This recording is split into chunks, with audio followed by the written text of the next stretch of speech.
Downloaded this document, which is all in Russian. This is amazing. This is actually amazing. This is a KGB official document. I want to see if I can translate, maybe do a Google Lens. I just don't have Google Lens here. Let's see, Google Lens. Let's do it. Go to Google Lens, desktop. Let's see if we can do this, folks. I'm going to translate some KGB documents for you guys. How to use Google Lens on desktop version of Chrome. Let's see. Individual app. Google Lens for Mac and Windows PC. Okay. Let's do it. You know, Sergey Brin, this is his schut here. Let's see. Captain Yakovlev, teacher of the SK5 higher school in the KGB. Zionism's use of Jewish clericalism for the purposes of ideological severage against the USSR. Folks, this is like a direct translation, so I apologize. One of the characteristic features of the ideological sabotage of international Zionism against the USSR is the active use of Jewish clericalism and sectarianism for subversive purposes. The reactionary religious doctrine of Judaism arose among the ancient Jews back in the first millennium BCE, when Jewish nomadic tribes began to switch to a settled way of life. As disparate tribes united in a slave state formed, the cult of one of the gods, Yud-Kei Vav-Kei, I'm not going to read how they wrote, emerged. Folks, this is a KGB document. Emerged, which was first the main god of the tribe of Judah, and then became the god of all Jews. At this time, a new form of religious community arose in the system of Jewish organization, the synagogue, place of gathering. The synagogue was headed by a secular person who performed administrative functions. Okay, I guess that's probably Reform and Conservative Judaism at this point. The clergy, rabbis, religious teachers delivered sermons, read and commented on holy books. In the 3rd, 2nd centuries BCE, the main source of Jewish doctrine, the Torah, the first 5 Bibles, or I guess books of the Bibles, was formed. Okay, now let's go back to. Oops, I apologize. Let's go back to the next page of this wonderful masterpiece by the KGB, folks. I'm reading you a KGB document from a certain Colonel Yakovlev about clergy in the Soviet Union, subverting Jewish clergy, subverting the state. After 63 BCE in Judea was conquered by the Romans, or maybe this is CE, I'm not sure. Judaism spread among other nations, especially in places where the Jewish population was concentrated. Immigrants from Palestine. Immigrants. Due to historical reasons, the institution of the Jewish synagogue has survived from ancient times to the present day without any significant changes. For more than 2,000 years, Judaism has been and remains a tool of the ruling classes, a means of spiritual enslavement of Jewish workers, folks. Because they were talking about communism and Jewish people. Spiritual enslavement. Modern, Marx used to say, that religion is the opiate of the masses. Modern preachers of Judaism are forced to reckon not only with the growing consciousness of people, with the progress of science and culture, but also with changes in the socio-political development of the Jewish masses. They, especially in socialist countries, try to adapt to new conditions and try to hide their hostile attitude towards the existing state and social system. However, despite any disguise, Judaism remains a deeply reactionary mystical teaching because the ideas it preaches about the chosenness of the Jewish people and its religious exclusivity fundamentally contradict the ideals of friendship and equality of all people, giving Judaism racist, nationalist features.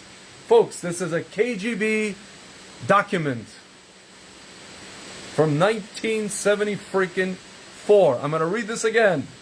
However, despite any disguise, Judaism remains a deeply reactionary, mystical teaching because the ideas it preaches about the chosenness of the Jewish people and its religious exclusivity fundamentally contradict the ideals of friendship and equality of all peoples, giving Judaism racist, nationalist features. Unlike other religions, the Jewish religion has a pronounced nationalistic character and preaching the imaginary superiority of the single Jewish nation. Yeah, sure, it does. Provides Zionists with great opportunities for all kinds of speculation and for identifying Judaism with Zionism. This sounds like Neturei Karta, friends. Such an identification is completely unlawful. Judaism and Zionism have always been and remain phenomena of a different order. Judaism is a system of religious dogmas, its main provisions, faith in the one God, Yud-Kei Vav-Kei, the extremely reactionary doctrine of God's chosen Jewish people, the dogma of the holiness of the Torah, the Talmud, faith in the coming of the Messiah. Wow, the doctrine of the end of the world, etc. And they put Messiah, heavenly anointed. Zionism is a reactionary political movement of the Jewish bourgeoisie. We're bougie, folks. Modern Zionism is an ideology, an extensive system of organizations, and the political practice of the big Jewish bourgeoisie, fused with monopolistic. Let's see. 1 second. This is, folks, this is really, I gotta say, this is hilarious, but it's also very enlightening and very insightful, isn't it? I mean, incredible. Positively incredible. I didn't even know this existed, my friends. It's amazing that, thank you to the Blavatnik Foundation for having this, for getting this. Incredible. Okay. Monopolistic, Oh, okay. Zionism is a reactionary political movement of the Jewish bourgeoisie. Modern Zionism is an ideology, an extensive system of organizations and political practice of the big Jewish bourgeoisie, fused with the monopolistic circles of the USA and other imperialist states. The main content of Zionism is militant chauvinism and anti-communism. If they only knew who started the state of Israel, they would lose their minds. Speaking about the absurdity of identifying Zionism with Judaism, folks, this is just gold. I've literally found gold. Thank you, Hashem. Thank you, Hashem, for this gold. Unbelievable. Folks, this is like, I don't know, the Holy Grail. The Holy Grail of I don't know, I can't even use the word hasbara. I think I've won the Jewish internet, folks. I'm not sure what just happened. Okay. Folks, we continue. Page 96 of this document from the KGB. We should not forget about their close connection that the Zionists borrowed from Judaism and included in their political doctrine the provisions about the chosen Jewish people, about the brotherhood of the Jews of the whole world, about Palestine as a historical homeland for Jews, and some others. From the very beginning of the creation of the political doctrine, propagandists of Zionist concepts counted on the help of Jewish clerics. Their current followers have well learned and skillfully used the famous teaching of Theodor Herzl to propagate our ideas. We do not need to convene meetings with their inevitable chatter. Oh, this is a quote. They're quoting Herzl now. This propaganda will be included as an integral part of the divine service. I mean, maybe if you go to Young Israel or some mostly mono-Orthodox or Dati Rumi shuls, but other than that, the leaders of Zionism, in an effort to use Judaism, folks, are just like, it's hilarious, as a weapon of ideological sabotage against the countries of the socialist community, adapted the basic tenets of the Jewish religion for their own political purposes. Folks, I wish they did that. They're overestimating the Zionists, the founders of the State of Israel, folks. In the ideological subversion of Zionism, a large place is given to the dissemination of Zionist concepts and views in the USSR through religious literature. In the conditions of Soviet reality, one of the most important sources of nationalist and Zionist views, which often acquire an anti-Soviet orientation, are prayer books, Bible, and other Jewish religious books. Okay. Here we will consider only some of the provisions contained in Jewish religious sources used in subversive Zionist propaganda. Folks, you understand that these people they knew one thing. If you're not going to worship, if you don't have a God, then you can worship Dedushka Lenin, Grandfather Lenin. It's either going to be Grandfather Lenin or Grandfather Joseph Stalin, or Joseph Stalin, or God. They knew they had to remove God. Listen to this, folks. The concept of the chosen Jewish people originates in mythological prophecies of the prophet Ezekiel. Folks, this is written by the KGB officer. The concept of the chosen Jewish people originates in the mythological prophecies of the prophet Ezekiel, where Jews are contrasted with other nations as the future lords of the world. Their revival in Zion is predicted. Folks. And the vengeance of the God of hosts is threatened on the peoples who cause disasters to the God chosen Jewish people. See Raisi helicopter crash for more details. The legend of the cup of tears of the Jewish people is deeply rooted in Jewish mythology. The hostile nature of the legend becomes even more clear if we take into account that the motive of suffering of the Jews, the motive of persecution of the Jewish people by other peoples, is closely intertwined with the motive of hatred of other peoples and blood feud against them. This motive is widely used by Zionist ideologists to propagate the theory of exclusiveness and superiority, never says anything about superiority, of Jews over other peoples, never over, hostile to the ideas of proletarian internationalism to incite hatred towards goyim, strangers, foreigners, that's not what it means nations, towards the surrounding population, to form an ethics alien to the foundation socialist morality. Folks, Judaism was direct antecedent to communism. That's why, folks, anytime I hear an Orthodox Jew, you know who you are, who claims to be a communist, you're a categorical moron. Yes, you heard me. You are a categorical idiot. Oh no, it wasn't communism in the Soviet Union. They thought they were making communism. That's not communism. That's not what that was. Schmuck. Next.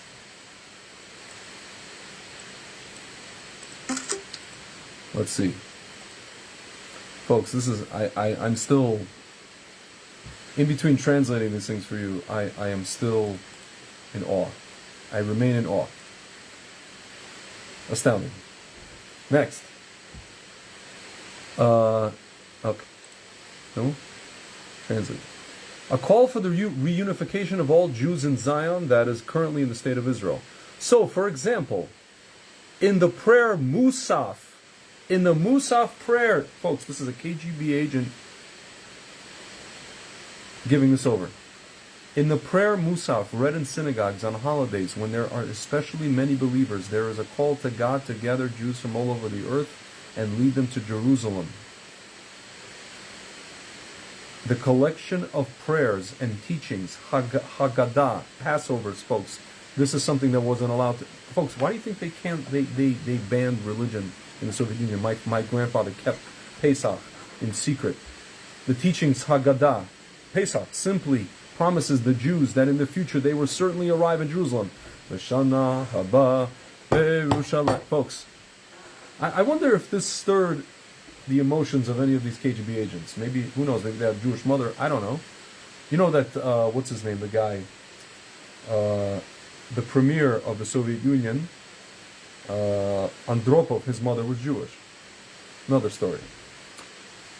Proving that staying in any part of the world turns a Jew into a slave and only returning to Zion will make him free. Folks, I don't know, I think this guy was reading Rav Kook, I don't know what he was reading. One of the prayers in the Haggadah says, currently we are here, next year in the land of Israel, currently we are slaves, next year we will be free people. Folks, this is a KGB agent giving his report about the Haggadah.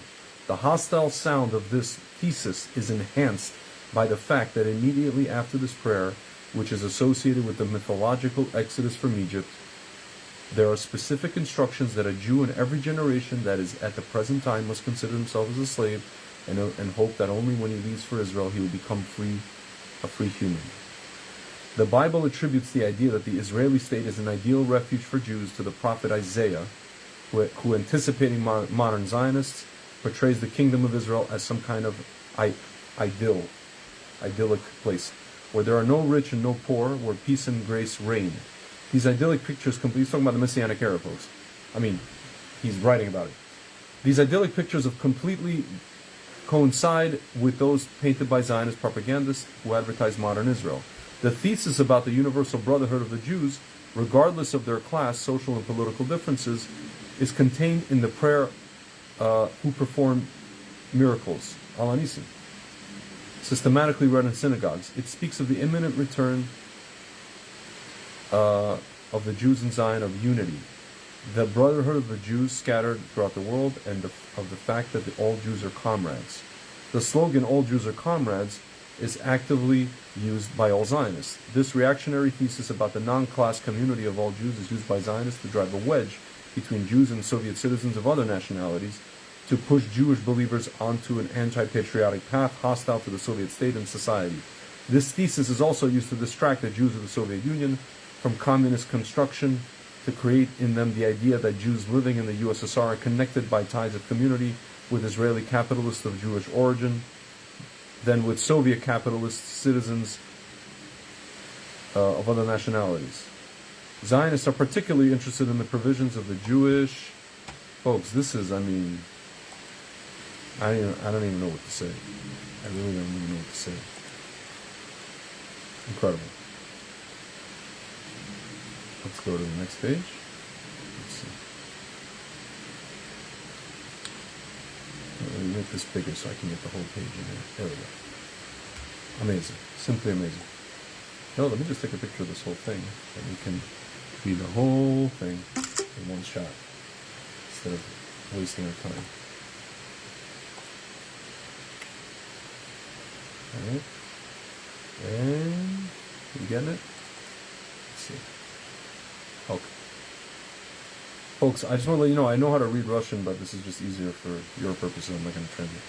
Zionists take into account that the Jewish religious ritual itself is closely connected with the idea of the rebirth of the Jewish state in Palestine.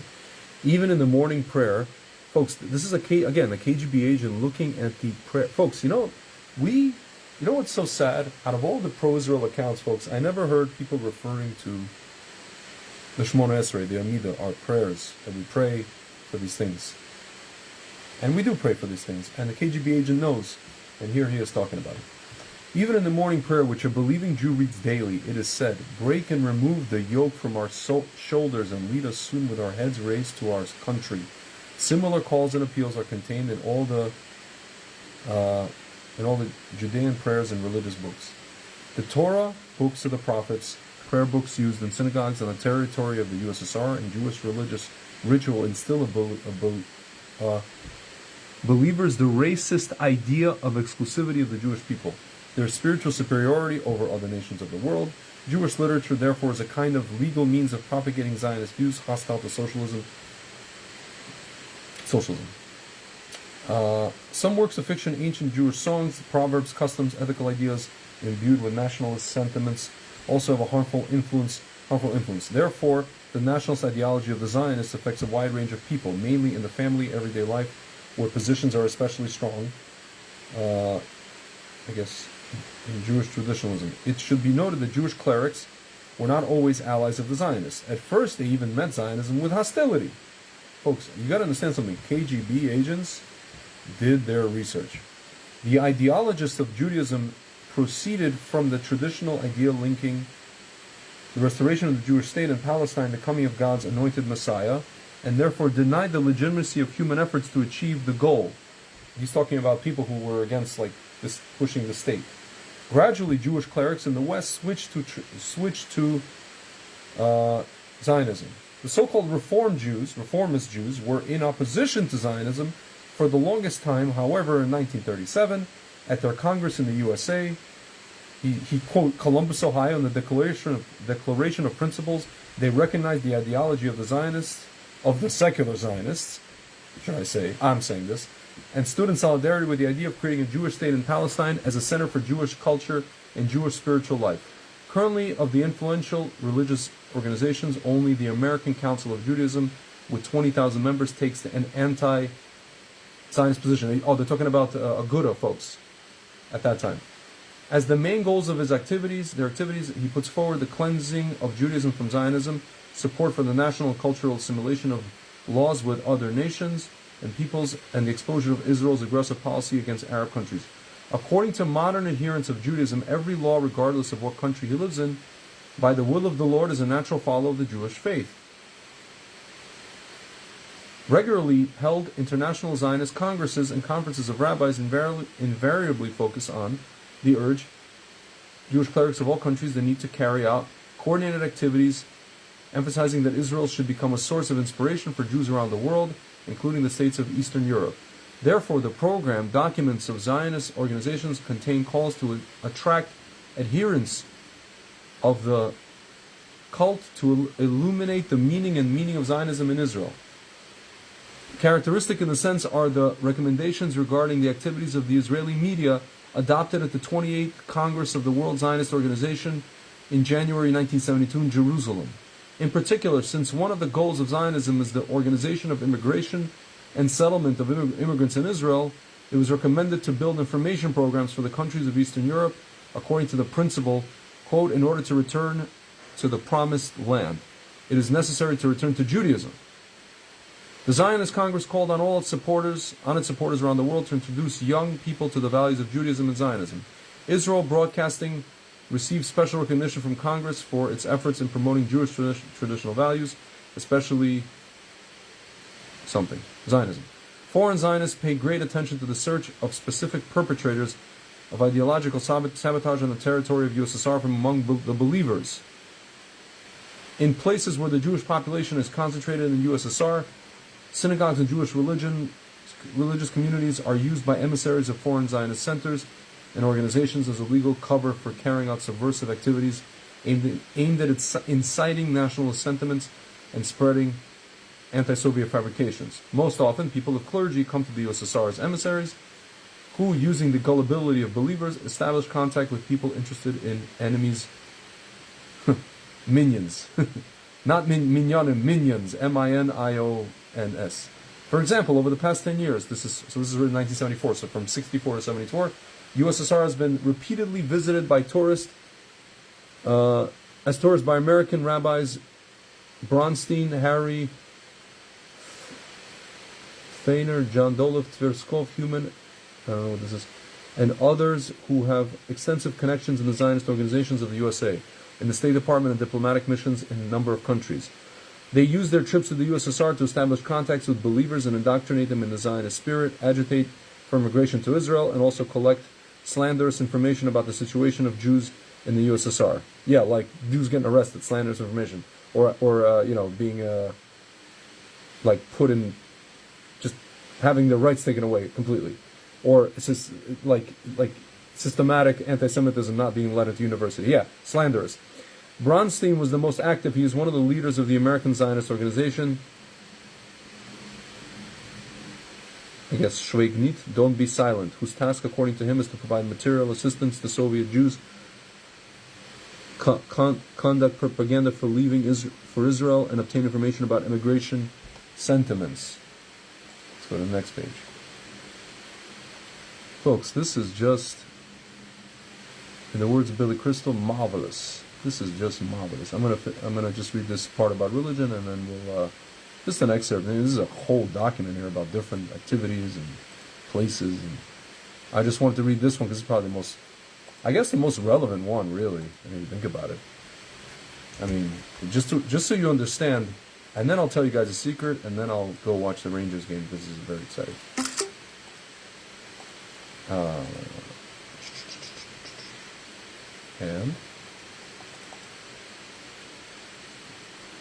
And folks, the secret I'm going to tell you is regarding Soviet Union and Mitzrayim. Among the laws of the Soviet Union, identifying people studying Hebrew, the history and culture of the Jewish people who need to purchase prayer books and religious attributes.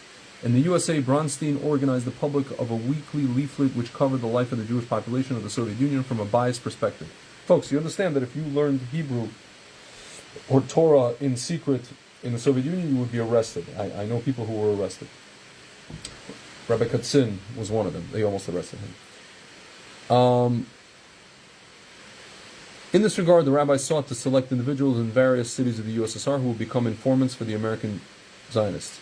It should be noted that the KGB body skillfully revealed the nature and methods of subversive activities of the said Zionist organizations, exercised control over the actions of Zionist emissaries who arrived in the USSR on special assignments, created the conditions for catching them red-handed and expelling some of them from the Soviet Union.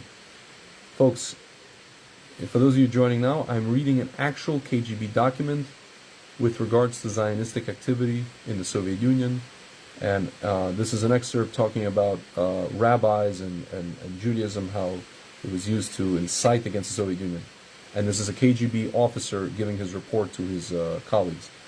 The enemy's intelligence services and ideological centers in search of individuals who can be used in ideological sabotage against the USSR are showing interest in the most reactionary part of the believers, adherents of the Hasidic sect of Hasidism, which unites the most orthodox followers of Judaism and is the most reactionary, mystical movement among Jewish believers, folks. Guilty as charged. The Hasidic Spiritual Center is located in the USA, Brooklyn. What can he be talking about? There are currently a small number of Hasidim in the USSR, but the Zionist centers instruct nationalist elements to use the Hasidim in the subversive activities against the USSR. Folks, this is where Hasidim became Zionists, in the Soviet Union. On the territory of the Soviet Union, there are about 50 synagogues and several hundred minions, houses of prayer, operating mainly on religious holidays. He doesn't even know what a minyan is, quorum of 10 men. Most synagogues are not so much a place of religious worship as a place where hostile elements gather. Yeah, because you don't let them worship. Ladouche. Anti-Soviet Zionist elements visit synagogues with the aim of establishing new connections, conducting anti-Soviet agitation and propaganda, as well as conspiring on ways to carry out antisocial activities and actions. Within the Jewish religious communities, the KGB agencies identify anti-Soviet Zionist elements who, under the guise of religious anger, carry out activities hostile to the Soviet Union. Folks, I'm using Google Lens here. For example, a former activist, Riga Synagogue Branover, after he was in Riga Synagogue, Branover, after he was denied permission to travel to Israel for regime reasons, wrote to the editor of the Israeli broadcasting station that he was establishing a 3-day fast with reading of Psalms, that is a hunger strike, and called on all Soviet citizens to follow his example, Jews who strive to Israel and suffer for it. A number of newspapers, radio, television stations in Israel and the United States associated with Zionist organizations were quick to express admiration for Branover's actions, and clerics read psalms in synagogues for the success of his struggle.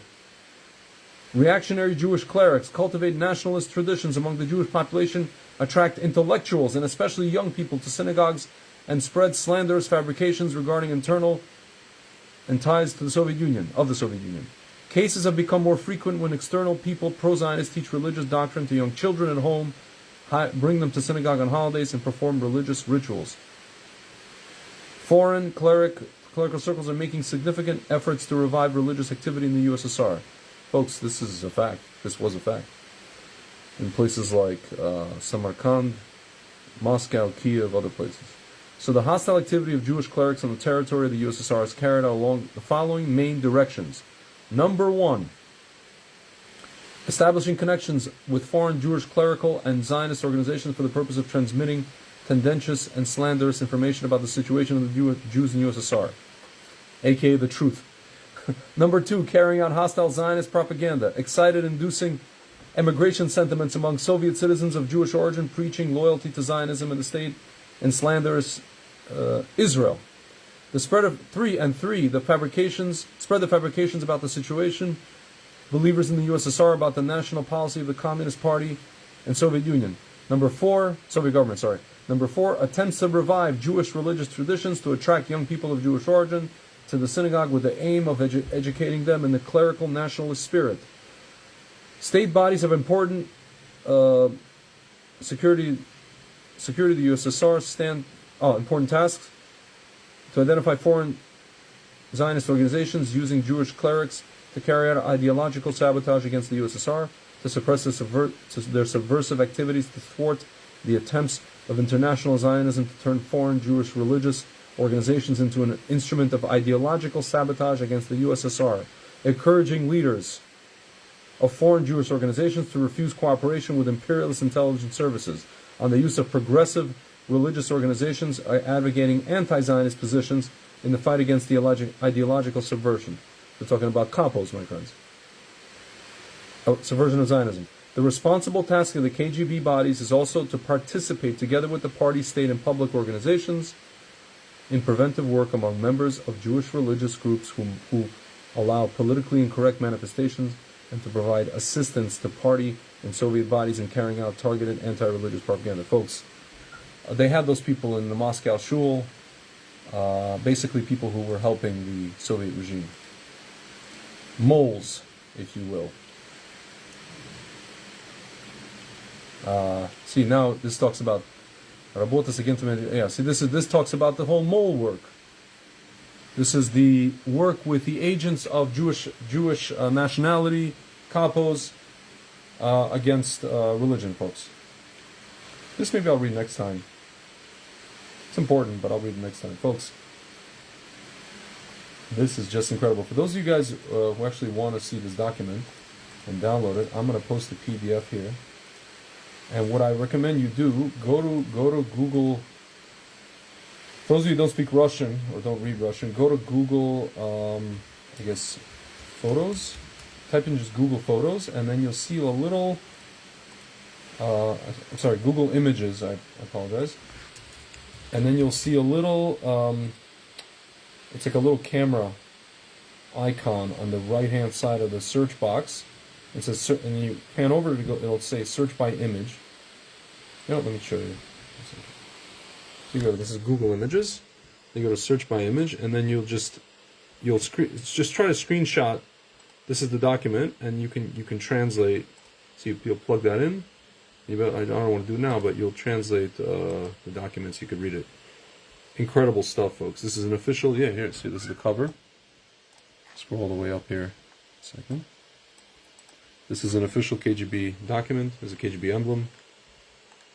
Vysshaya Shkola, the higher school of the KGB. This is from secret document. Vysshaya Krasno Znamenная, red label Shkola Комитета, School of the Committee, Государственной безопасности, KGB, при Совете Министров СССР, Soviet Ministers of the USSR, Труд Высшей школы. This is, Moscow, 1974. Unbelievable, guys. An authentic KGB document talking about how they have to basically stop Jews from doing what they're doing. Astounding. It's about 107 pages over. Actually, less than that. I'm sorry. It's about 200 pages. 107. So they have their sources. Amazing, folks. An official KGB document. My friends, so I'm going to tell you one little secret with regards to Pesach and with regards to Egypt. I think I've said this before. If you write out, you guys saw it, it says SSSR. SSSR is how you write the USSR in Russian. If you take the letters SSSR and you I guess transliterate them into Hebrew, you'll get the letter Samach Reish. Samach Reish. The gematria, the numerical value of those letters, when you add them up, is 380. Samach is 100 and Reish is 80. So 380. Which is, incidentally, you can go look this up. The word for Egypt in Hebrew is Mitzrayim, and the gematria of Mitzrayim is 380. Folks, these KGB agents were basically modern day Egyptian, they were Gnostic fruitcakes, but they were modern day Egyptian ministers in the court of Pharaoh, Egyptian magicians, and they were studying our religion. How dare the Jews consider themselves to be chosen? How, folks, you heard it here from this KGB agent, Yakovlev. How they are racists. Their Torah is racist. Their entire thing is racist. They believe in this Yud-K Vav-K guy thing. They do this and they do that and they study this and they have this prophet Ezekiel and they're doing fasting and they have Psalms and they read the Haggadah, how they don't want to be slaves anymore. Folks, the Soviet Union was a modern day Mitzrayim, and they, even when the actual entity collapsed, the ideology had already infested American college campuses for a very long time. For a very long time. And now, folks, does any of this stuff sound familiar to you, the stuff you've been hearing on college campuses? Or just in general, Zionism is racism. I mean, here it's Judaism is racism. Interchangeable. You know, that it's not our land. Folks, these are the slogans that stand the test of time, and they have been imported into American college campuses, installed. And listen, America, unfortunately, is at risk of becoming like the Soviet Union. It's a battle between the people who believe in God and the people who believe in this crap, and imparted to children. And by the time they get to university, their brains are fried. They can't think straight. Folks, it's some real stuff. And all you got to do is read this document. I'm going to post it in the video, probably here on Facebook, but also on the YouTube when I post it on YouTube. And folks, read it for yourself. No one can be told what the Matrix is. You have to see it for yourself, folks. Read it and weep. Read this KGB document from top to bottom. Take the time. It's really worth the while.